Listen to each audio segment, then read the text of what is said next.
Well, good morning from old Route 66. We're back on the Mother Road, the main street of America. And I've just barely opened my eyes this morning and look at this. There's already a sight to behold. We are in Moriarty, New Mexico, just east of Albuquerque. And look at this beautifully, perfectly preserved old Whiting Brothers gas station. This was a very common chain along old Route 66. And I've often seen the shells of them in Arizona and New Mexico, so especially in this part of the country. And this is a particularly special old Whiting Brothers station, not just because it's restored, but because it's a survivor. This gas station, Whiting Brothers Station number 72, was purchased by a longtime employee who got here in 1969 named Sal Lucero, who operated past the 80s into the 90s as long as it stayed economically feasible and raised his whole family right here. And in fact, Sal himself still lives on the property right behind this sign over here. And if you're lucky, like I just was, he'll come out and unlock the doors for you and let you get a peek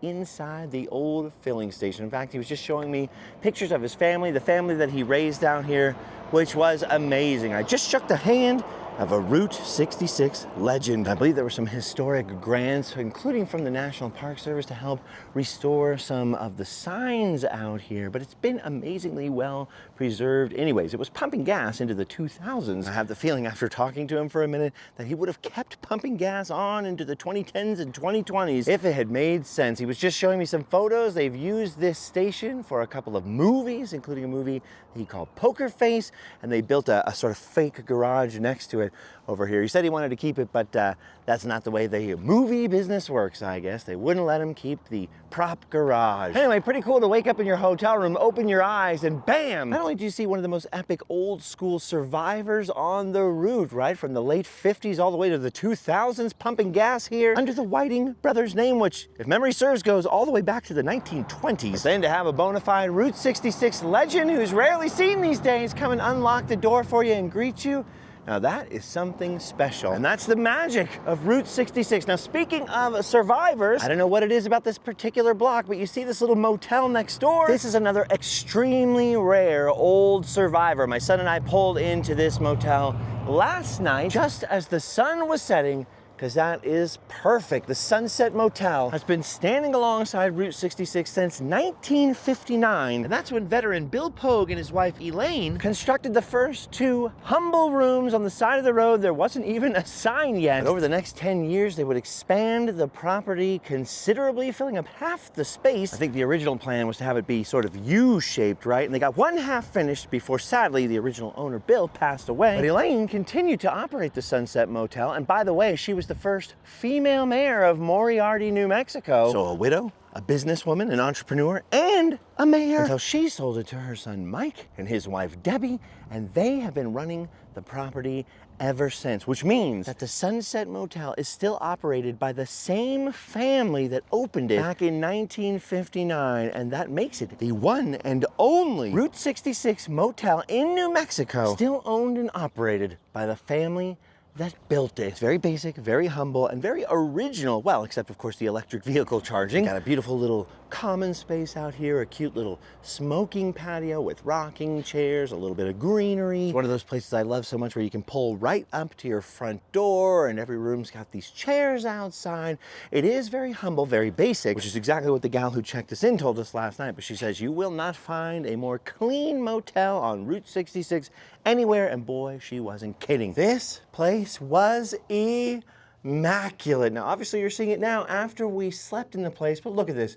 Look at how old school that is. The old wood paneling, the old mid-century furniture, carefully preserved, touched up and restored from the 1960s. Like, look at that little bench right there, slash luggage bench. That thing is amazing. And check out those very groovy, very hip, funky chairs down there. You got the old school framed paintings above the two very simple beds. You get this nice mid-century lampstand here with a beautiful old mid-century lamp on it. I actually love these lamps, these skinny like column lamps built into the furniture. Of course, they have modern amenities. They got TV, they got fast Wi-Fi cable, they got your Keurig right here, your microwave and your fridge, which I really appreciate because I need those to survive on Route 66 personally. Got your heater and your air conditioner, closet space, and then the bathroom area, which of course we messed up by using it, but I did get a whole bunch of clips of it last night before we totally muffed it all up. And it was just beautiful, spotless and clean. We just stayed in Albuquerque in a very big brand name hotel that was pretty pricey. Not by choice, it was one of sort of those last minute things like, okay, fine. It was filthy and disgusting and didn't have one single cool old school Kleenex dispenser, much less a rubber ducky with its bathtub. Dude, and I know bathtubs, and that was a good bathtub. Got the connecting door over here. I love that it's still the original wooden door. I really love staring at that old wood paneling right there. It just reminds me of my grandparents' house, which they bought in 1957, and of course updated throughout the 60s, which is exactly what this room reminds me of. It just reminds me of Grandma and Grandpa's house. It's an old original mid-century motel owned by the original family and just immaculately maintained, right? The spirit of it, the style of it. You get a perfect sense of what it was like to pull into town to get gas at night at the Whiting Brothers and then go, you know what, we're tired. Let's go to that motel next door. This is basically what it would have been like. I don't know about the TV and the fast Wi-Fi or the microwave and the fridge. Although, don't get me wrong, I'm not complaining. I'm very glad those things are here. I don't know, something beautiful about doing it the old school way. Dude, I love supporting mom and pop businesses that live up to the hype. That was a great night's sleep. I feel refreshed, and now we're gonna find out what the rest of Moriarty has to offer us this morning on old Route 66. Now today Moriarty is still a highway town because Interstate 40 is right on its doorstep. And it does have roots going back to the early railroading and ranching days. But unlike a lot of old railroad towns that had a historic railroad-centered downtown, Moriarty really sprung up because of and grew up around Route 66, which is actually super freaking wide in this town because remember, this was the main thoroughfare from 1937 until the interstate finally cut it off between Chicago and LA. This was a major United States transportation corridor cutting right through Moriarty. And so up and down through the town, you still see a lot of old motels, old original diners, and gas stations and garages like this one over here. Look at this, it's amazing. And a perfect example because like many of the other old gas stations, diners, and motels, a lot of them have been converted to different uses once the interstate came along and less tourist traffic was going down the main street of their town. I believe this old gas station right here dates from the 1940s, which is why it's kind of Pueblo style, but also mixed with a little bit of streamlined style. I mean, look at those windows right there. Love that. I love that kind of style. I believe it was originally called Tillery's Garage. And as you can see, at some point, it was converted into a secondhand store and away from the automotive business, and it's still full of all kinds of interesting and unusual items in there. Rookie's secondhand store. It's not open today, but look at that beautiful Route 66 mural. I love stuff like this. And then right across the street are a couple of Moriarty's gems. Firstly, we have the old former Lazy J Motel, which is now missing its neon signs. No more highway travelers coming in here, but I can see the very back corner with all the closed rooms. I can see the old Coke machine there. Like many old Route 66 buildings, it looks like it's now somebody's private property. Sometimes people will live in these or use them for storage or convert them to other businesses. Check this out on the back wall behind the office. They have still got some sign painting right here, Lazy J Motel. Look at that, and you can see there's actually multiple layers where it was touched up over the years. You see a little ghost writing there where it says clean rooms, reasonable rates, and even, and spray painted over it, American owned. Okay, that one might be a little niche. That's the kind of thing that usually only gets nerds like me excited, but then look at this next door, the El Comedor Restaurant and Country Friends Antiques, which has one of the coolest, most epic, surviving old neon Sputnik signs ever. This isn't just any old surviving Sputnik style sign either. This is a rotosphere, so you can kind of see the way the two halves would rotate against each other here, creating a very cool space age effect. And I was just informed this is the last surviving one on Route 66. There used to be 5, and it's all down to 1 right out here in front of this antique store in this old former restaurant. If you love mid-century stuff, that thing is the jam. Now the Lariat Motel, which has been in operation since at least the 60s, is still serving its original function as a motel. But look at this, here's another great example of what I'm talking about. Just a couple of buildings down, the Cactus Mall today originally opened in 1952 as the Cactus Motel. You can see that not much of their original signage remains, but there is the one lonely cactus up there still surviving, and they've converted the old motel rooms into a bunch of business suites. Some kind of internet service provider business over here. The only one that I can see is open right now is Wash D's Mutts Dog Grooming. I just love seeing survivors like this. I love seeing old buildings preserved and then repurposed so that the Route 66 traveler like me and you can still see a little window into the past. Anyway, as you can see, I get pretty enthusiastic about these old buildings, but down past our motel, past the Whiting Brothers station on the other end of town where we started, is probably Moriarty's greatest treasure, Archie Lewis's Lewis Antique Auto and Toy Museum. And as you can see, just from pulling out front off old Route 66, he has got one heck of a collection. Now, sadly, Archie passed away in 2024. He was born in 1936, so he was literally older than the Route 66 that goes through Moriarty, New Mexico. And his collection of toys and cars, specifically Model Ts, he was big into Model Ts, was absolutely incredible. We just met his son and his grandson here that had the museum open just by chance today. They even showed us Archie's first Model T that they used to transport him in the back of an old Dodge to his final resting place. The inside is amazing, wonderful. Costs just $10 a person to go inside. It's an amazing collection. That would be impressive enough by itself. But to me, the real treasure is outside, because there are hundreds, I think, of trucks. I don't know if anyone's ever counted them. Trucks, cars, Model Ts, RVs, tractors. It is one of the most amazing and impressive collections you will find anywhere, much less just on Route 66. And it is packed. The entire property is packed with all kinds of weird, bizarre, rare, and beautiful old automobiles. I did come back here about 10 years ago, which wasn't my first time, but my first time on Randomland. And of course, as his son just said, Archie was the museum. He would be able to tell you everything about every one of these cars and what it used to haul in its tanks, the trucks, the Model Ts especially. But not only that, he had some amazing stories growing up here in eastern New Mexico. His dad had to do a road job for the roads leading towards the atomic bomb test out there, the one where they dropped it from the big tower, and his mom had to bring his dad parts and brought the kids along. So he got to see one of the first atomic bomb tests. He had all kinds of stories about Roswell and the Old West, Route 66. He was one of those legendary characters. I tried to interview him, like get him to sit down and tell some of the stories. He wasn't interested. But then you turn the camera off and he would spin yarns for an hour. Look at this old Mack truck, by the way, and look at those ancient tires on this. I love the yard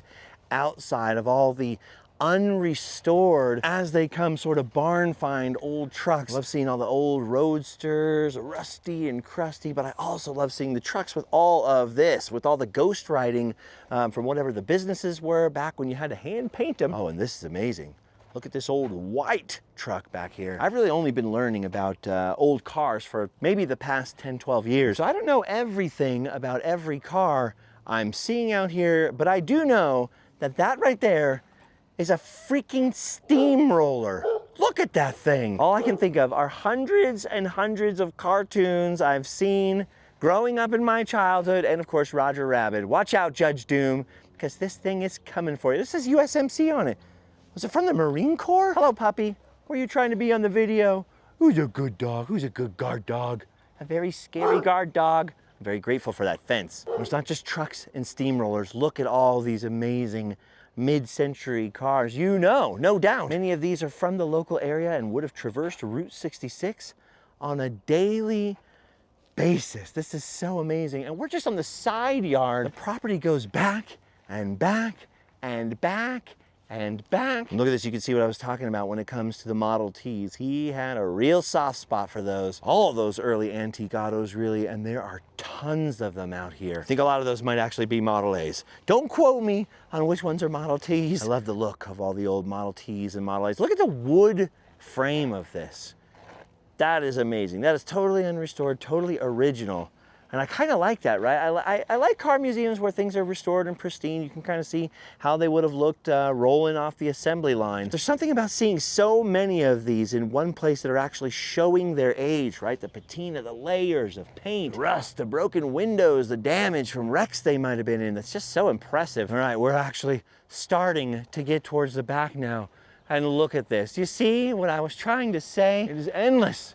Row after row, parked 4, 5, 6, 7, 8 cars deep. And sadly, since Archie has passed away, the museum is mostly open by appointment only, or if you get to the front door, you can call the number, and if somebody's around, you can pay your $10 and come inside. Okay, look at this. You got a bunch of oil pumps back here too, and running boards, and tires, and wheels, a bunch of parts, and engines. I was gonna say, but the cool thing is that if one of the fellas is around, and you're really into cars, and there's some rare particular gem you're really interested in, you can ask one of them, and they'll open the hood for you, or they'll tell you all about this engine or that engine. I think his son and grandson actually are working for a trucking business as well, so they've got all kinds of knowledge about this stuff. So if you're a car guy, or you want to become a car guy, this is a great stop. Dude, I love that they have cars out here so old. You can see wooden spokes on the wheels. They've got people's old hot rods. Look at those old flames on there. It's a little bit of every kind of car and a lot of bit of every kind of car part imaginable. Oh, look at this. This is crazy. Look at all the fenders, the bodies, the trunks, the steering columns, the frames. Wow. And we don't even have time to get in to all the trucks and semi-trucks parked out here behind the building. This has all just been the side yard and not even the full backyard. But here's just a little taste of that beautiful old Dodge truck right there. Got a big old Phillips 66 cab over engine tanker truck here. Just so many types of truck for so many different types of job, going all the way back. I mean, you could recreate the entire history of trucking from just what's in this yard. You see, London, you think I collect a lot of stuff, right? But behold, it could be worse. It could be worse. Maybe that's why the good Lord just decided I'm never getting any land, because I'd probably fill it with treasures too. Oh, this ain't nothing. That won't take much work to get done. You see here, there's your problem right there. You got an old hose. You fix that, you'll be good to go. Anyway, if you're ever traveling through Moriarty, New Mexico on Route 66 or the interstate, don't miss this if you can help it. The Lewis Antique Auto and Toy Museum. And I think for old Archie, may he be long remembered. I don't know if there was much of a difference between the old autos and the toys. I think these were all his toys. And as a toy collector myself, I gotta give props to the master. It's cool going out and finding old original pieces of the road and old original gas stations and motels. It's even sweeter when you can come to a place like this and see hundreds of the original cars from the whole lifespan of the route. All right, that was fun, but whew, is it ever hot out there wandering around amongst that old rusty metal. Now it's time to keep on moving, continue our progress on old Route 66, whether by old road, by freeway, old dirt road sections. We're doing little bits and pieces of them all. And I need to refill my cooler, so I'm trying to get to a very legendary Route 66 stop that's also now a legendary interstate stop. If you keep your eyes open, you can actually see old ghost portions of Route 66 that were replaced by the interstate here, but you can just see how arid and dry and sun-baked the landscape is out here. It takes a long time to cross, doing, 80 miles an hour in an air-conditioned modern car, and like I was telling London, you can only imagine doing it in one of those big old chunks of metal with no AC, barely any insulation, in some cases no roof at all. Yeah, it would have been quite a journey back in the day. And you also had to stop a lot more often, right? The gas tanks weren't as big, you needed to refill with water, the radiators weren't as efficient. And that's what places like our next stop were all about. And here we are, my friends, at the legendary Clines Corners. Been operating out here since 1934 in its various iterations. And it sits right on what was old Route 66 and is now replaced by Interstate 40 and the junction, or the connection with New Mexico Highway 285 that runs between Santa Fe, New Mexico, way up in the north, and Roswell, New Mexico, way down in the south. So it's been a major crossing point for tourists and trucks and drivers of all sorts. For 88 years now, it was a frequent stop for me back in my touring in the punk rock band days, and it's still a favorite stop for me now in the Randomland era. Now, looking at the modern station today, you wouldn't know Roy E. Klein set up the first gas station and cafe here in 1934. which actually predates the highway next to the station being Route 66. But look at this, if you get nosy and start poking around the sides of the property, you start to see much older structures that certainly date back to the classic Route 66 period. Look at that big old barn over there with the metal shed. You can see the old windmill there between the branches of the tree. The original founder, Roy Clines, sold this place in 1939, just after Route 66 got here, and then opened up another legendary roadside stop that still exists called the Flying C Ranch that we may or may not get to today. Like I said, I stopped here zillions of times when I was younger, never really realizing it had a long and ancient Route 66 history, but I did always love browsing inside because the collection of weirdness was and is extensive. There are a lot of nifty gifties in here, including a fudge factory right inside the door. I just like any Route 66 stop that I can enjoy for what it is rather than just for what it was.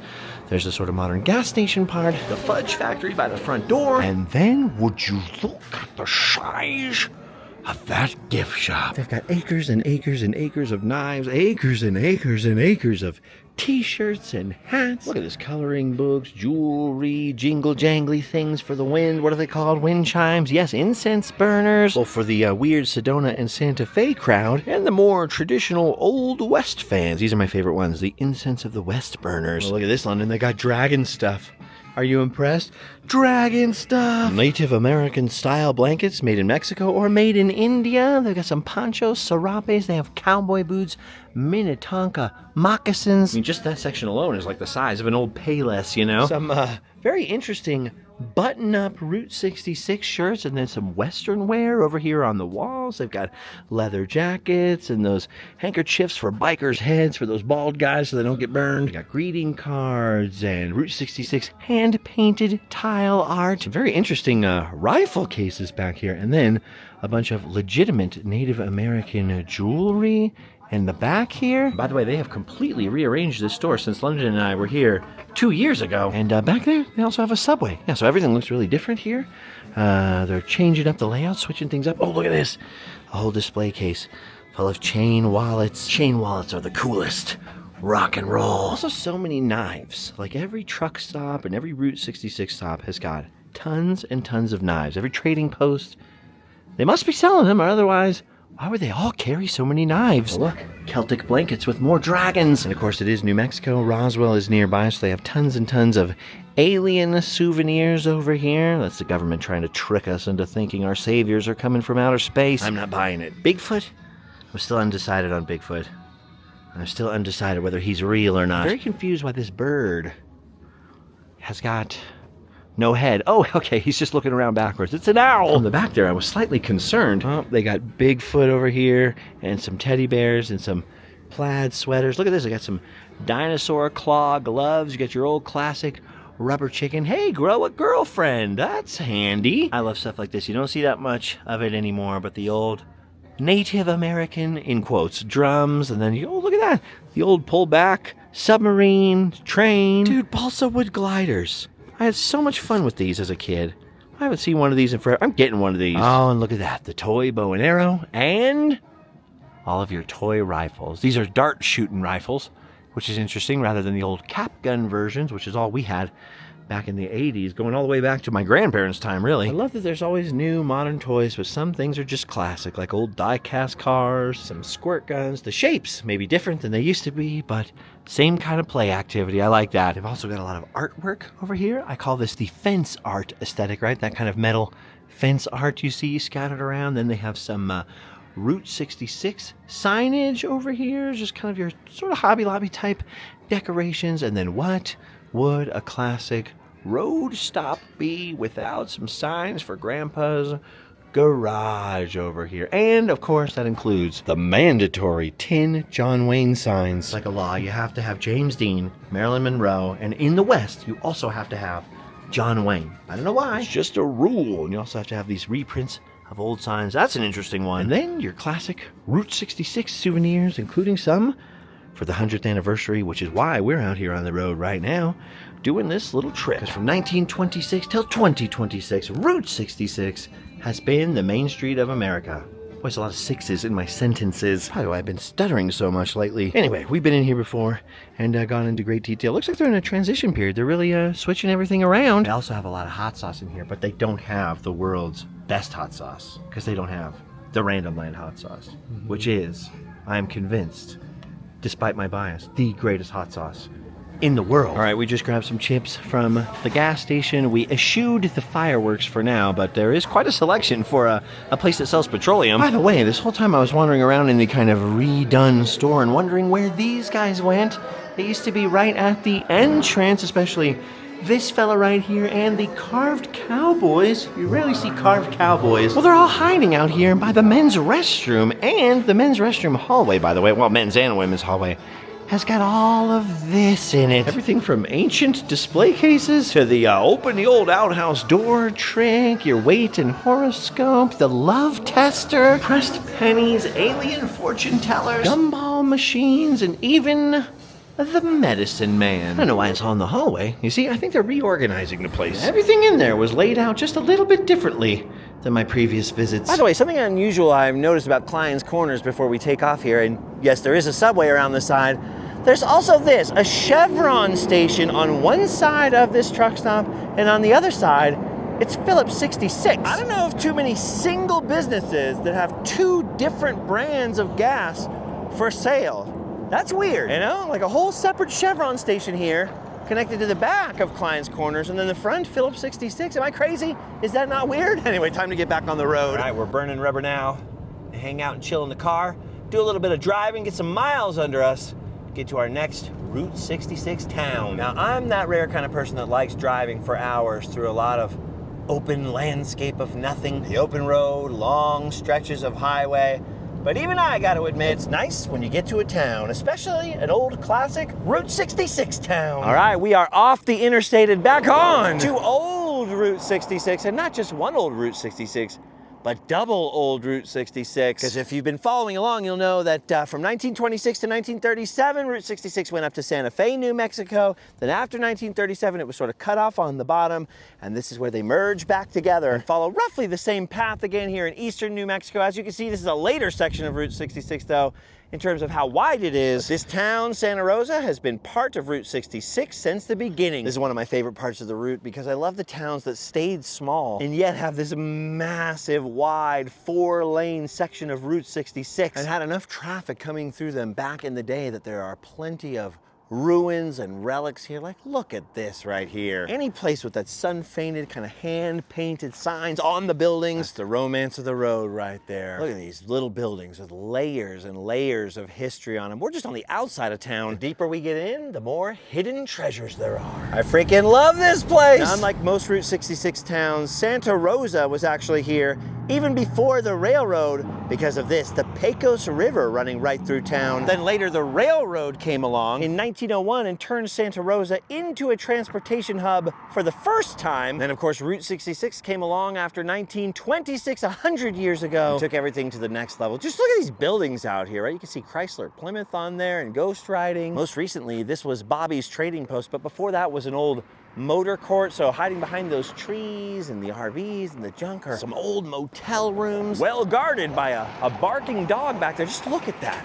Look at the layers. Oh, they still have the garages there for the old auto court. Santa Rosa is absolutely beloved by photographers, especially old sign photographers, and you can see why already. But then it goes up a notch when you get to the old town here in the Courthouse Square, which is very serene, very quiet, very beautiful, full of old historic buildings. And look at this, they are celebrating 100 years on Route 66. And what I love about Santa Rosa, it's still a viable small town with things like this, right? Little mom and pop shops you won't find anywhere else, like Fashion Fantasy. See, now that's the sign you want to see right there. I just have a special place in my heart for towns where it feels like every day is Sunday morning, and for towns that appreciate their history. And 10 years ago when I was coming through here, the old Pecos Theater was basically abandoned. It was a mess. But I met a couple of guys out here who were telling me, we're gonna try and get this all restored, this block. And now look at this, Pecos Theater, right on one of the historic alignments of Route 66 through town, has reopened and now shows movies again. Look, it's not just that building, the whole row looks all brand new. That is awesome. I was lucky enough to run into the guys who manage the theater. Oh, wow. This is one of those kismet things. I got lucky. Oh, look at the old ticket receptacle. Kid, Really? the old ticket drop. The old projectors were up there. Oh wow, so this was all part of the theater where we're standing? Everything is. Wow. Oh, this is amazing, dude. It's all cleaned up.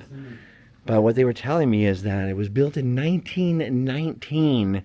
And so it originally opened as a silent movie house. Closed down in 2010 or something like that. And then was beautifully restored by this guy, Rudy, I ran into 10 years ago when I was out here. It was all a wreck, under construction. And now look at this. Absolutely incredible. Okay, so the concession is actually technically next door in part of the... This used to be a garage, this whole building? And these beams are original. Wow, that was cool. That was fortuitous. Yeah, so this was an old garage. The concession is in just a little sliver of it. But the Pecos Theater is now owned by the county and reopened. This was the old original 1926 alignment of Route 66. As you can see, a lot more narrow. It went right through their own downtown, their old downtown, I mean. And then it was rerouted later so they could have a wider version for the increased traffic. Now, of course, there's more than one alignment of old Route 66 through town, so you have more than one path, kind of a choose-your-own-adventure situation for seeing old motels and old buildings. And I think what Santa Rosa is most famous for, perhaps, is this thing, the Blue Hole, an 81-foot, 60-foot diameter natural hole in the earth, a natural swimming hole that people dive into, go swimming into, and now go scuba diving in because, like I just said, it goes 81 feet down. Last time London and I came through town, it was closed because they had some kind of a rock fall or something like that. I think there had been some kind of accident also with some of the scuba divers, but it is now fully reopened. It's safer than ever. People are diving off the top of that cliff there once again. I have to tell you, it's pretty warm out here, so that water looks pretty freaking tempting right now, and boy, is it ever blue. And the crazy thing is the first 1926, the pre-1930s alignment of Route 66 ran right past the Blue Hole, and that portion of it, that pre-1937 portion of Route 66 runs out to the dirt, eventually dead ends into the airport where they built the runway right on the path of the old road. Stay away from the road. You don't want to go down that road. Yeah, anyway, you can go down it for a while, and then if you're really adventurous, you can go around the airport and continue on old, sort of lesser than fully paved Route 66 for quite a ways. Look at this, we turned around. This would have been your original view coming into Santa Rosa if you were coming from Chicago. Crazy. The other crazy thing is off this road, you can see there's like a bit of a flat concrete piece on that boulder up there. Kind of hard to see through the bushes, and it's a little bit muddy down in this bracken. There were several spots along this old road where people would paint onto the rocks advertisements for their businesses, you know what I mean? Like, eat at Joe's, 12 miles ahead. And the lettering may be faded, but you can see here, there's another boulder where we're just right up there. There's some old concrete that was plastered over it to make it a little more smoother, make it more of a flat sign, right? So these are some of the earliest Route 66 billboards, a tradition that carries on to this day. All right, we're going back down into town to get some coffee, use some air-conditioned restroom facilities, but that's not all we want to see today before we leave. For years and years and years, especially for Route 66 travelers, and there were photos of it on calendars and books and everything else, the most famous thing in Santa Rosa was probably this, the neon sign for the old Sun and Sand Motel. The motels fell on hard times, then part of it burned down, I believe. So as you can see up there, the rumors of its demise were sort of greatly exaggerated. And then, disaster of disasters, the Sun and Sand Motel sign, one of the most famous neon signs on Route 66, fell over, fell down. If my memory serves, this was caused by windstorms, and only last year, unfortunately, just before the Centennial of Route 66. Luckily, it's still sitting out here, but you know the other side of this is completely destroyed. This side looks, well, repairable. Looks like it would take a lot of work, though. It is a tragedy, and yet I can't help feeling relieved that it's at least still here. But yeah, the Sun and Sand Motel sign has bitten the dust, literally. Anyway, there's a lot more to see in Santa Rosa than we had time for today. That's always the case on any town on old Route 66. There's a great car museum here, plenty of modern motels, hotels, convenience stores, restaurants, gas stations, some historic, some new. We've actually got to be making our way to the newer upper portion of Santa Rosa on the new alignment of Route 66 up there, and then continuing our journey eastward to one of the most historic, iconic towns and one of the most, if not the most, iconic motels Motels on Route 66. But to see that, you might want to consider subscribing and hitting the notification bell and doing all that, because that is going to be on our next adventure. Until then, my friends, if you want to keep Randomland fueled up and on the go, please consider checking out our merch. We got hats, books, stickers, all kinds of stuff, including the best hot sauce in the universe at randomland.com. And of course, the best way is to join our Patreon. But liking, subscribing, and sharing these videos with a friend, that's free, easy to do, and helps us out a whole lot. Thank you for watching. Thanks for watching all the way to the very end. You guys are my heroes. You've done your duty. You can go home and sleep well.